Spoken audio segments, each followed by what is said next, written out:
Hello students, welcome once again. Last video में हमने देखा था कि फॉर्मेट क्या हो सकता है बिज़नेस कॉरेस्पॉन्डेंस के तहत जो लेटर्स आते हैं उसका, और बिज़नेस कॉरेस्पॉन्डेंस क्या होता है, किस प्रकार का होता है, ये सारी चीज़ें हमने देखी थी। तो जब मैंने आपको ये बताया था कि बिज़नेस कॉरेस्पॉन्डेंस दो तरह का होता है, दो टाइप्स का होता है। एक एक्सटर्नल बिजनेस कॉरेस्पॉन्डेंस होता है, एक इंटरनल बिजनेस कॉरेस्पॉन्डेंस होता है। यानी कि जब इंटरनल बिजनेस कॉरेस्पॉन्डेंस की बात आती है तो हम इंटरनली जो ऑफिस है उसके अंदर किस तरीके से बिजनेस कॉरेस्पॉन्डेंस होगा वो इंटरनल में आ जाता है। और जो एक्सटर्नल बिजनेस कॉरेस्पॉन्डेंस होता है या जो एक्सटर्नल बिजनेस कम्युनिकेशन होता है वो हम किससे करते हैं? वो हम अपने कस्टमर से करते हैं, वो हम अपने सप्लायर से करते हैं, वो हम अपने डीलर से करते हैं। अब आपके सिलेबस में जो एक्सटर्नल बिजनेस कम्युनिकेशन के तहत आपको जो पत्र लिखना सीखना है, जो लेटर्स आपको लिखने सीखने हैं, वो आप दो चीज़ें हमेशा ध्यान में रखिएगा कि जब भी एक्सटर्नल बिजनेस कम्युनिकेशन होगा तो दो पार्टीज़ हमेशा होंगी, एक होगी बायर और एक होगी सप्लायर। बायर यानी जिसको रिक्वायरमेंट होगी किसी भी चीज़ की, किसी भी गुड्स की, किसी भी प्रोडक्ट की, और सप्लायर यानी कि वो पार्टी जो कि उन गुड्स और सर्विसेज की डिमांड को, रिक्वायरमेंट को पूरा करेगी। और इन दोनों के बीच में जो कम्युनिकेशन होगा वो आपका एक्सटर्नल बिजनेस कम्युनिकेशन या एक्सटर्नल बिजनेस कॉरेस्पॉन्डेंस होगा। अगर आपको कोई भी कन्फ्यूजन हो तो आप प्रीवियस नोट्स जो मैंने आपको बिजनेस कॉरेस्पॉन्डेंस के जो है वो दिए थे वो आप उसको क्रॉस चेक कर सकते हैं। तो अब इसमें जो आपको देखना है, जो पहला लेटर आपको सीखना है वो है लेटर ऑफ इंक्वायरी, या इसमें लेटर फॉर इनवाइटिंग कोटेशन भी आ जाता है।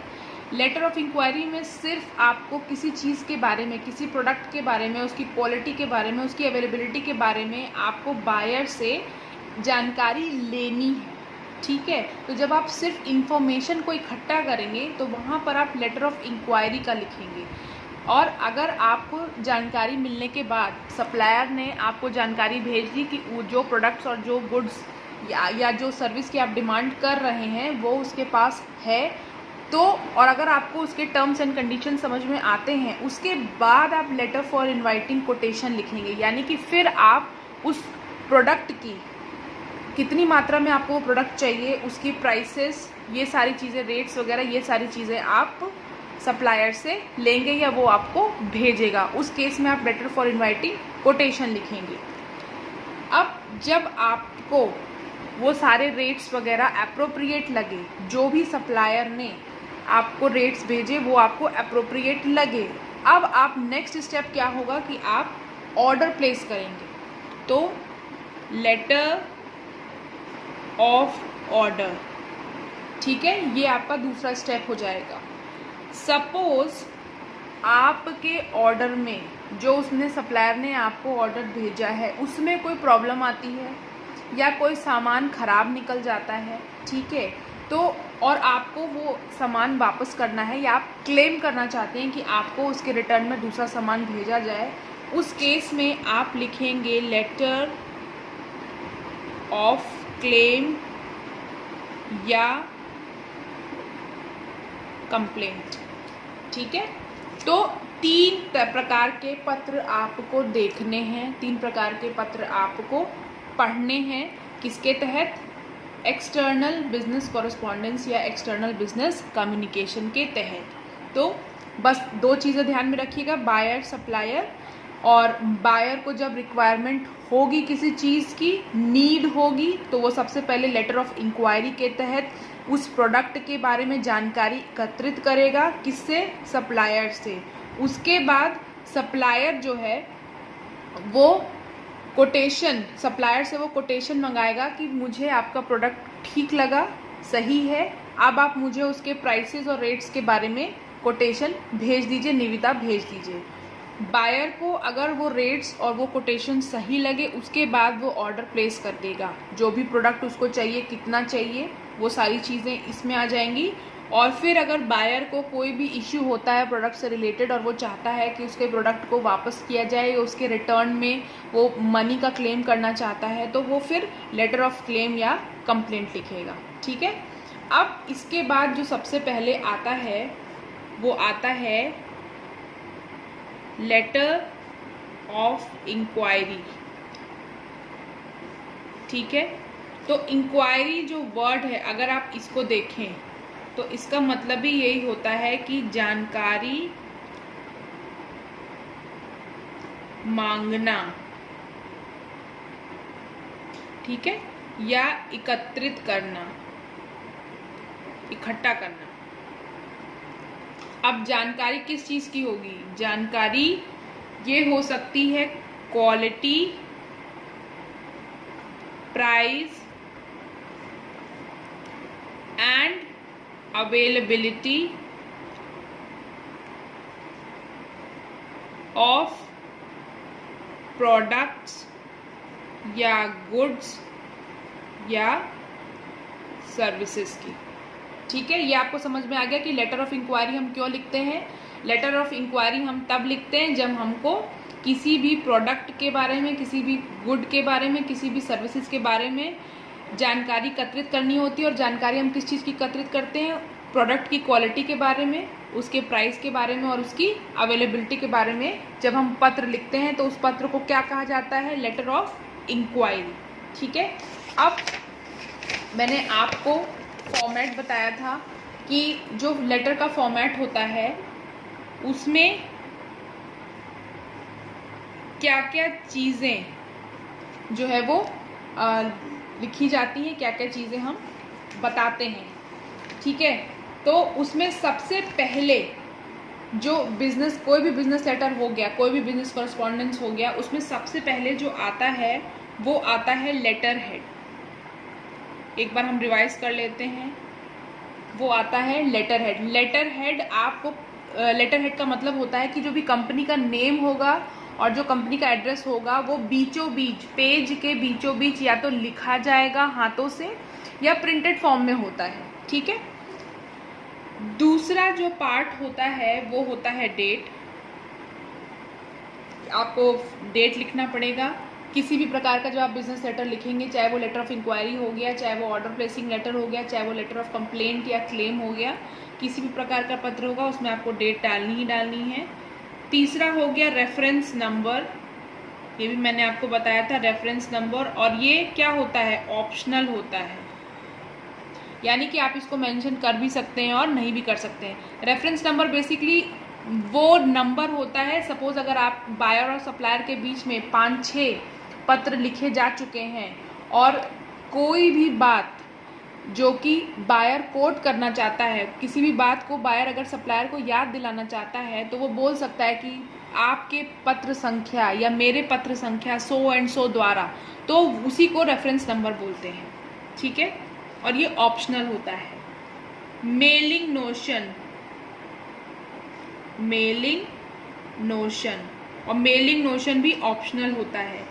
यानी कि मेलिंग नोशन का मतलब है कि जो आपका पत्र है वो आप क्या रजिस्टर्ड पोस्ट के द्वारा भेज रहे हैं, या आप कुरियर कर रहे हैं, या आप स्पीड पोस्ट कर रहे हैं, ये भी कई बार पत्र के ऊपर लिखा जाता है। नेक्स्ट है मेलिंग नोशन बाद के आता है एड्रेस। अब यहाँ पर एड्रेस जो है, एड्रेस से पहले जो है वो एड्रेसी नोशन आता है,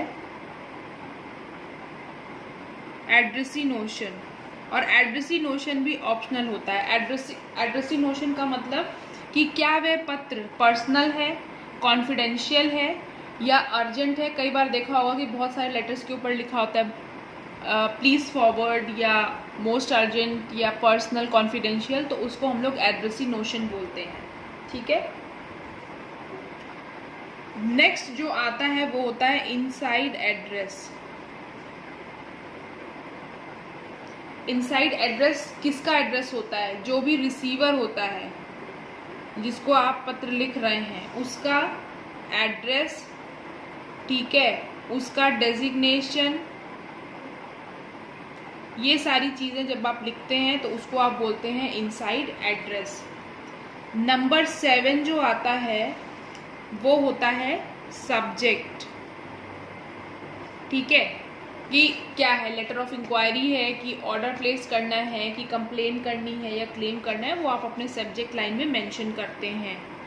नेक्स्ट है सैल्यूटेशन। सैल्यूटेशन आप सभी जानते हैं, अभिवादन, जिसको हिंदी में बोलते हैं वो हो गया आपका सैल्यूटेशन। सैल्यूटेशन में आप लिख सकते हैं डियर या रिस्पेक्टेड, ठीक है। और अगर आप नहीं जानते हैं तो आप मिस्टर, मिसेस, मिस लिख सकते हैं, ठीक है। उसके बाद आता है आपका बॉडी। बॉडी में आपको पता है कि जो भी आपको जिस बारे में अगर लेटर ऑफ इंक्वायरी है तो जो भी आपको डिटेल्स मांगनी है, जो भी जानकारी एकत्रित करनी है, आप उसके बारे में बताएंगे, ठीक है, कि आपको किस प्रोडक्ट की जानकारी चाहिए। अगर सपोज़ आप ऑर्डर प्लेस कर रहे हैं तो आप किन किन चीज़ों का ऑर्डर प्लेस कर रहे हैं, कितनी मात्रा में वो आपको प्रोडक्ट चाहिए, वो सब बताएंगे। और अगर आप किसी चीज़ की शिकायत कर रहे हैं, अगर लेटर ऑफ कंप्लेंट लिख रहे हैं तो आप लिखेंगे कि कौन सा प्रोडक्ट आपको ख़राब रिसीव हुआ है और आप किसके लिए क्लेम या एक्सचेंज चाहते हैं, तो वो आपका हो जाएगा बॉडी, ठीक है। नेक्स्ट जो आता है वो होता है कॉम्प्लीमेंट्री क्लोजर। कॉम्प्लीमेंट्री क्लोजर को हम लोग क्या बोलते हैं, हम लोग इसको सब्सक्रिप्शन भी बोलते हैं। यानी कि लेटर में जो आप जो लिखते हैं thanking you with regards, that is your complimentary closure और योर सब्सक्रिप्शन, ठीक है। Number 11 is your signature. अब सिग्नेचर में आप क्या करते हैं, अपना पूरा नाम लिखते हैं कैपिटल में, नेम इन कैपिटल, ठीक है, और अपना डेजिग्नेशन ये आप लिखते हैं। इतना आपको सिग्नेचर में लिखना होता है, ठीक है। नंबर 12 इज योर इनक्लोजर्स या जो भी अटैचमेंट। सपोज आपको कोई कागज़ लगाना है लेटर ऑफ इंक्वायरी के साथ, या आपको कुछ भी जो आपने प्रीवियस लेटर लिखे हैं अगर आपको उसका कुछ प्रूफ लगाना है, ठीक है, तो उसको आप बोलते हैं इनक्लोजर्स या अटैचमेंट्स, तो वो आप लगा सकते हैं। Number 13 is your superscription. Superscription, ठीक है, ये बेसिकली होता है एड्रेस ऑफ द रिसीवर। और ये कहाँ लिखा जाएगा, ये पत्र के अंदर नहीं लिखा जाता है, ये आपको एनवेलोप के ऊपर लिखना होता है, ठीक है। तो हमने देखा कि क्या क्या पार्ट्स होते हैं फॉर्मेट में, मतलब कौन कौन से एलिमेंट्स हैं जो फॉर्मेट में आप लिखेंगे। यानी कि जब आप बिजनेस लेटर लिखेंगे तो आपको ये सारी चीज़ों को लिखना है। लेटर हेड में बेसिकली कंपनी का नाम और उसका एड्रेस, जो कि आपको पेज के बीचों बीच लिखना है, in the middle of the page, ठीक है। उसके बाद आप डेट डालेंगे। डेट आप राइट में भी लिख सकते हैं और लेफ़्ट में भी लिख सकते हैं, कोई इशू नहीं है। नंबर 3 है रेफरेंस नंबर, यानी कि अगर सपोज़ आपके और आपके सप्लायर के बीच में, बायर और सप्लायर के बीच में अगर पास्ट में कम्युनिकेशन हुआ है और आप किसी लेटर की याद दिलाना उसको चाहते हैं, तो आप उस लेटर का पर्टिकुलर नंबर, हर लेटर का पर्टिकुलर नंबर होता है बिजनेस लेटर्स में, तो आप उस लेटर का नंबर जब आप लिखते हैं, हिंदी में जिसको पत्रांक संख्या बोलते हैं, वो लिखा जाएगा। और ये ऑप्शनल होता है, इसको आप लिख भी सकते हैं, इसको नहीं भी लिख सकते हैं। नेक्स्ट है आपका mailing notion. Mailing notion in the sense कि आप किस माध्यम से, किस चैनल से लेटर को भेज रहे हैं, पोस्ट कर रहे हैं या स्पीड पोस्ट कर रहे हैं या कुरियर कर रहे हैं या रजिस्टर्ड पोस्ट कर रहे हैं, अगर आप वो लिखते हैं तो वो आपका मेलिंग नोशन कहलाता है। और ये भी ऑप्शनल होता है, ज़रूरी नहीं है कि लिखा जाए। एड्रेसी नोशन, एड्रेसी नोशन का मतलब कि क्या पत्र आपका कॉन्फिडेंशियल है या अर्जेंट है, ठीक है। और ऐसा कब लिखा जाता है, जब आप चाहते हैं कि पर्टिकुलरली वही व्यक्ति आपके पत्र को पढ़े, जिसका भी आप नाम इनसाइड एड्रेस में लिख देंगे, ठीक है। तो और अगर आप चाहते हैं कि वही व्यक्ति जल्द से जल्द आपके पत्र को खोले, तो वहाँ पर आप एड्रेसी नोशन लिखते हैं। और ये भी ऑप्शनल होता है, ज़रूरी नहीं कि सारे पत्र आपके अर्जेंट या मोस्ट क्या कहते हैं रिक्वायर्ड ही होंगे। इनसाइड एड्रेस में आप रिसीवर का एड्रेस और उसका डेजिग्नेशन लिखते हैं। सपोज़ आपको कंपनी के मैनेजर को लिखना है, तो आप मैनेजर और उसका पूरा एड्रेस लिखेंगे। नेक्स्ट आती है आपकी सब्जेक्ट लाइन की, जैसे कि क्या पत्र आपका किस प्रकार का है, लेटर ऑफ इंक्वायरी है कि ऑर्डर प्लेसिंग लेटर है कि लेटर ऑफ कंप्लेंट है, वो आप अपनी सब्जेक्ट लाइन में मेंशन करेंगे। नेक्स्ट है आपका सैल्यूटेशन। सैल्यूटेशन जैसे कि मैंने आपको बताया, अभिवादन, डियर, रिस्पेक्टेड, और अगर आप सामने वाले व्यक्ति को नहीं जानते हैं तो आप मिस्टर, मिसेज या मिस का इस्तेमाल करेंगे। नेक्स्ट हो गया बॉडी, यानी अभिवादन के बाद जो चीज़ें हम जो भी डिटेल्स देते हैं तो उसको हम बॉडी ऑफ लेटर बोलते हैं। बॉडी जहाँ पर एंड होती है उसके नीचे जो आप थैंकिंग यू, विद रिगार्ड्स, ठीक है, या विद बेस्ट विशेज़, ये सब चीज़ें जब आप लिखते हैं, या waiting for your quick response, तो ये सारी चीज़ें आपकी कॉम्प्लीमेंट्री क्लोजर या सब्सक्रिप्शन कहलाती हैं। उसके बाद जब आप अपना सिग्नेचर यानी अपना नेम इन कैपिटल लेटर्स और डेजिग्नेशन को मेंशन करते हैं तो उसको सिग्नेचर बोला जाता है। उसके बाद अगर आपको कोई कागज़ या सपोज़ कोई प्रूफ देना है, पूर्व में आपने कुछ भी पत्र वगैरह लिखे हैं और आप उसका जिस प्रकार से रेफरेंस होता है कि कुछ आपको प्रूफ वगैरह देना है पिछले हुए कम्युनिकेशन का, तो वहाँ पर जो भी फाइल्स वगैरह हम लोग जो अटैच करते हैं या जो भी कागज़ लगाते हैं उनको हम इंक्लोजर्स या अटैचमेंट्स लिखते हैं। और ये भी मैं आपको बता दूँ, ये भी ऑप्शनल ही होता है, ठीक है। लास्ट जो आपका आता है superscription, means the address of the receiver. ये आपको कहाँ पर लिखना होता है, ये आपको पत्र के अंदर मेंशन नहीं करना है, बल्कि ये आपको लिखना है लिफाफे के ऊपर, एनवेलप के ऊपर। तो इस प्रकार से ये फॉर्मेट है। इसी तरीके से आप तीनों प्रकार के लेटर, जितने भी बिजनेस लेटर्स आप देखेंगे, तीनों प्रकार के लेटर आप इसी तरीके से लिखेंगे। उनमें आपकी ये सारी डिटेल्स होनी ही चाहिए, तभी आपका लेटर कंप्लीट माना जाएगा। अब एक रफ आइडिया लेते हैं कि किस तरीके से लिखेंगे। देखिए, लेटर राइटिंग में बहुत सारी चीज़ें हम लोग को अज्यूम करनी होती हैं, क्योंकि इस प्रकार के जो लेटर्स होते हैं, बिजनेस लेटर्स होते हैं, उसमें सारी डिटेल्स नहीं दी होगी, लेकिन बहुत सारी चीज़ें ऐसी होंगी जो कि आपको माननी पड़ेंगी, ठीक है। आपको कंपनी का नाम नहीं दिया होगा, कोई भी प्रकार का बिजनेस लेटर होगा, आपको कम ज़रूरी नहीं है कि कंपनी का नाम दिया होगा, ठीक है। कंपनी का एड्रेस दिया हो, रेफरेंस नंबर दिया हो, या आपका मेलिंग नोशन दिया हो, ये सारी चीज़ें आपको अज्यूम करनी पड़ेंगी, आपको लिखनी पड़ेंगी। तो सबसे पहला जो फॉर्मेट का सबसे पहला पार्ट था वो था आपका क्या कहते हैं, लेटर हेड, ठीक है। तो जब भी आप लेटर लिखेंगे, इस प्रकार का पेज होगा आपका, A4 शीट का नीट एंड क्लीन पेज होगा। और सपोज़ अगर आप एग्ज़ाम के लिए लिख रहे हैं तो मैं आपको सजेस्ट करूँगी कि आप अपनी कॉपी में एक स्क्वायर जैसा बना लीजिए इस प्रकार से, ठीक है। इस प्रकार से एक बॉक्स जैसा बना लीजिए और ऐसे आउटलाइन जैसी कर लीजिए आप, ठीक है। तो वो देखने में अच्छा लगेगा थोड़ा सा। इस तरीके से बॉक्स जैसा बना लीजिए। बॉक्स को आप नीचे क्लोज मत करिएगा, क्योंकि आपको नहीं पता कि आपका बॉडी ऑफ लेटर कितना बड़ा होना चाहिए। लेकिन ये चीज़ आप हमेशा ध्यान रखिएगा कि जो बिज़नेस लेटर्स होते हैं ये टू द पॉइंट होते हैं, बहुत बिल्कुल क्लियर होते हैं, तो ज़्यादा लंबे इनको नहीं लिखा जाता है या ज़्यादा बड़ा इनको नहीं बनाया जाता। तो सबसे पहले जो आपका लेटर हेड होता है वो आपका बीचों बीच कंपनी का नाम, सपोज आपके प्रश्न में कंपनी का नाम नहीं दिया गया है तो आप ABC लिमिटेड, इस तरीके से बीचों बीच कंपनी का नाम लिख देंगे। उसके बाद कंपनी का एड्रेस, जी हाँ, ये भी पार्ट होता है आपका लेटर हेड का, और ये सब आपको अज्यूम करना है। ज़रूरी नहीं है कि कंप्लीट एड्रेस क्वेश्चन में दिया हो, इस चीज़ का ध्यान रखिएगा।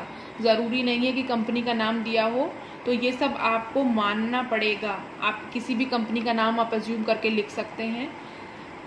Sports complex new Delhi, suppose new Delhi की ये कंपनी है, ठीक है। पिन कोड आप बताना चाहते हैं तो आप वो लिख सकते हैं। इस तरीके से आपको जो कंपनी का नेम और जो कंपनी का एड्रेस होता है उसी, ये हमारा लेटर हेड हो गया। उसके बाद लेटर हेड के बाद जो हमारा सेकंड पार्ट था वो था हमारी डेट। अब मैं डेट चाहूँ तो इधर भी लिख सकती हूँ, डेट चाहूँ तो मैं इधर भी लिख सकती हूँ। सपोज़ आपको स्पेस देना है सब चीज़ों में, ठीक है। अभी तो मैं लाइन वाला पेज यूज़ कर रही हूँ, अगर आप A4 शीट का ब्लैंक पेज यूज़ कर रहे हैं तो आप ये ध्यान रखिएगा कि आपको स्पेस देना है एक लाइन का। मैंने यहाँ पर इस तरीके से लेटर हेड बनाया, उसके बाद इधर मेरा डेट आ जाएगा, ठीक है। ये हो गया मेरा डेट, मैंने डेट डाल दी। फिर उसके बाद मैं स्पेस देकर इधर आऊँगी और यहाँ मेरा रेफरेंस नंबर होगा कि सपोज मुझे रेफरेंस नंबर मेंशन करना है तो मैं लिखूँगी रेफरेंस नंबर 1 2 3 या XYZ भी हो सकता है, ठीक है।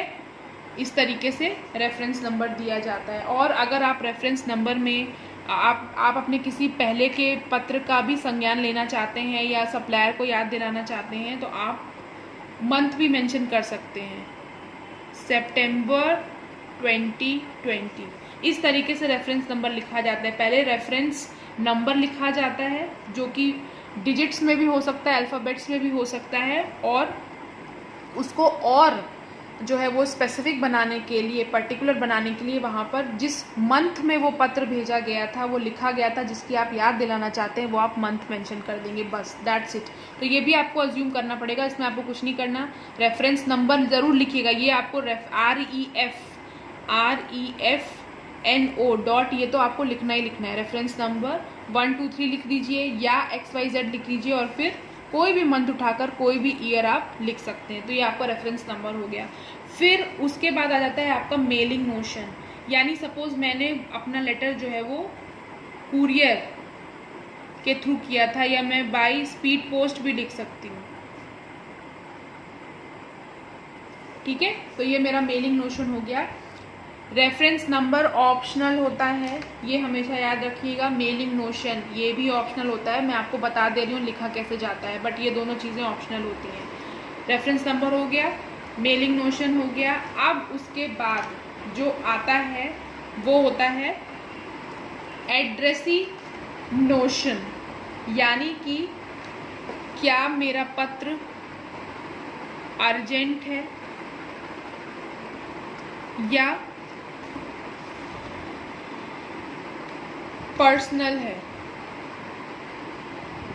ठीक है। अगर मैं चाहती हूँ कि मेरा पत्र मतलब जो है सिर्फ वही व्यक्ति पढ़े, सिर्फ एक ही उसी पर्टिकुलर इंसान को पढ़ना है, तो मैं वहाँ पर अर्जेंट, अगर बहुत ज़रूरी है तो अर्जेंट लिख दूँगी, और अगर बहुत ज़्यादा पर्सनल है या कॉन्फिडेंशियल है तो वो भी आप लिख सकते हैं। तो ये भी ऑप्शनल होता है, ये जो एड्रेसी नोशन होता है ये भी ऑप्शनल होता है, रेफरेंस नंबर और मेलिंग नोशन की तरह। अब ये देखिए मैं एक एक लाइन का स्पेस दे रही हूँ। उसके बाद आपका आ जाता है कि हम किसको पत्र लिख रहे हैं। रिसीवर का नाम इन द सेंस कि उसका ओरिजिनल नेम नहीं लिखना, हमें उसका डेजिग्नेशन और उनका एड्रेस लिखना है। सपोज़ मैं यहाँ मैनेजर को लिख रही हूँ तो मैंने लिख दिया। अब यहाँ पर टू द कुछ नहीं लिखना, आपको सिर्फ लिखना है मैनेजर और जो भी कंपनी है उसकी, ठीक है, उसका एड्रेस लिखना है। सपोज़ उसकी कंपनी का नाम है XYZ limited Azamgarh. Letter head पर मेरी कंपनी का नाम हो गया, उसका एड्रेस हो गया, और जो रिसीवर है वो एड्रेस जो इनसाइड एड्रेस है, इसको इनसाइड एड्रेस बोलते हैं, उसमें उसका डेजिग्नेशन और उसकी कंपनी का एड्रेस हो गया, ठीक है, कंप्लीट एड्रेस। पिन कोड वगैरह आपको पता है तो आप वो भी लिख सकते हैं, ठीक है। अब उसके बाद आ जाता है सब्जेक्ट, एक लाइन छोड़कर फिर हम लिख देंगे सब्जेक्ट। इस तरीके से पूरा सब्जेक्ट लिखने की ज़रूरत नहीं है, इस तरीके से मैंने आपको पहले ही बताया, आप इस तरीके से सब्जेक्ट लिखा जाता है। सब्जेक्ट में जिस भी प्रकार का लेटर है, सपोज़ अगर आपको किसी चीज़ के लिए इंक्वायरी प्लेस करना है तो आप लिखेंगे इंक्वायरी अबाउट, ठीक है, जो भी चीज़ की आपको इंक्वायरी चाहिए। अगर आप लेटर फॉर कोटेशन लिख रहे हैं तो आप लिखेंगे सीकिंग कोटेशन फॉर, ठीक है, जो भी क्वेश्चन में दिया होगा रिक्वायरमेंट वो यहाँ पर लिख दी जाएगी, लेकिन सब्जेक्ट की जो लाइन होगी वो यही होगी, इंक्वायरी अबाउट या इंक्वायरिंग अबाउट, दोनों ठीक है। सीकिंग कोटेशन फॉर या आस्किंग कोटेशन फॉर, दोनों ठीक होगा। और सपोज़ अगर आप ऑर्डर प्लेस कर रहे हैं किसी चीज़ का तो आपकी जो सब्जेक्ट लाइन हो जाएगी वो होगा ऑर्डर ऑफ, जो भी आइटम या प्रोडक्ट का नाम होगा वो हो जाएगा, ठीक है। और अगर आप कंप्लेंट के लिए लेटर लिख रहे हैं तो हो जाएगा कंप्लेंट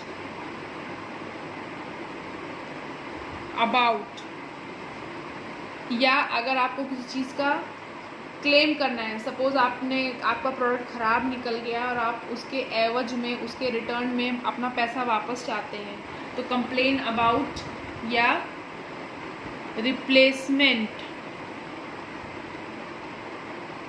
ऑफ या क्लेम फॉर, ये आप इस तरीके से subject line according to question आप बना सकते हैं आराम से, कोई प्रॉब्लम नहीं है। लेटर ऑफ इंक्वायरी है तो इंक्वायरिंग अबाउट या inquiry about so and so product. Letter of quotation है, निविदा मांगना है, रेट्स के लिए आपको क्या कहते हैं लेटर लिखना है, तो सीकिंग कोटेशन फॉर या asking quotation for is also correct. Order place करना है तो ऑर्डर ऑफ या प्लेसिंग ऑर्डर ऑफ भी ठीक है। शिकायत दर्ज करानी है तो कंप्लेंट अबाउट। अगर आप रिप्लेसमेंट चाहिए आपको तो रिप्लेसमेंट ऑफ, और अगर आपको मनी अपना वापस चाहिए तो क्लेम फॉर मनी। ठीक है, इस तरीके से सब्जेक्ट लाइन आपकी क्वेश्चन के अकॉर्डिंग जो है वो मॉडिफाई की जा सकती है। नेक्स्ट जो आपका आता है, अब आपका सब्जेक्ट हो गया, अब यहाँ पर एक स्पेस छोड़कर आप स्टार्ट कर देंगे बॉडी। ये लाइन छोड़ दी आपने, यहाँ से आप बॉडी लिखना, मतलब जो भी आपको डिटेल्स वगैरह देनी है वो सब आपने लिखा, और जहाँ पर आपकी बॉडी ख़त्म हुई, सपोज़ यहाँ पर आपकी बॉडी ख़त्म हो गई, तो उसके बाद कॉम्प्लीमेंट्री क्लोजर आएगा। कॉम्प्लीमेंट्री क्लोजर यानी कि सिंसियरली योर्स, ठीक है, या थैंकिंग यू इन एंटीसिपेशन, ठीक है, या with regards, with warm regards, with best wishes. ये जो सारी चीज़ें होती हैं वो आप जहाँ आपकी बॉडी ख़त्म होगी आप स्पेस देंगे एक लाइन का, और फिर आप कॉम्प्लीमेंट्री क्लोजर अपना लिख लेंगे। कॉम्प्लीमेंट्री क्लोजर लिखने के बाद अब आपका आएगा सिग्नेचर ब्लॉक।